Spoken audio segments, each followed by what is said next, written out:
मनसेच्या तक्रारीनंतर मुंबईतील आलिशान भागातील गुजराती फलक अखेर हटवण्यात आलाय. पाहूया. मुंबईतल्या मलबार हिलमधला गुजराती फलक अखेर मुंबई महापालिकेनं हटवलाय. मनसेच्या तक्रारीनंतर महापालिकेनं कारवाई करत गुजराती फलक हटवला. संस्था, दुकानं, रस्त्यावरचे फलक मराठी भाषेतून असावे हा सरकारचा नियम आहे. मात्र त्यालाच डावलून इथे गुजराती भाषेत फलक लावण्यात आला होता. काही दिवसांपूर्वी पालघरमध्ये रस्त्यावरचे फलक गुजराती भाषेत लावल्यानं वाद झाला होता. त्यानंतर कांदिवलीत एका कॉलेजचं नावही गुजराती भाषेत असल्याचं समोर आलं. त्यानंतर मलबार हिलमधल्या या फलकावरूनही कारवाईची मागणी झाली.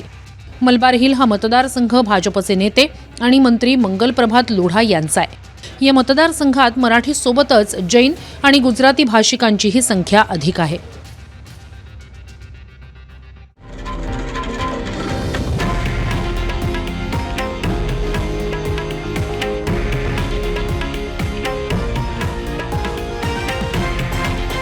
हे आहे देशातील नंबर 1 न्यूज नेटवर्क आणि आपण पाहत आहात TV9 मराठी, एकमेव.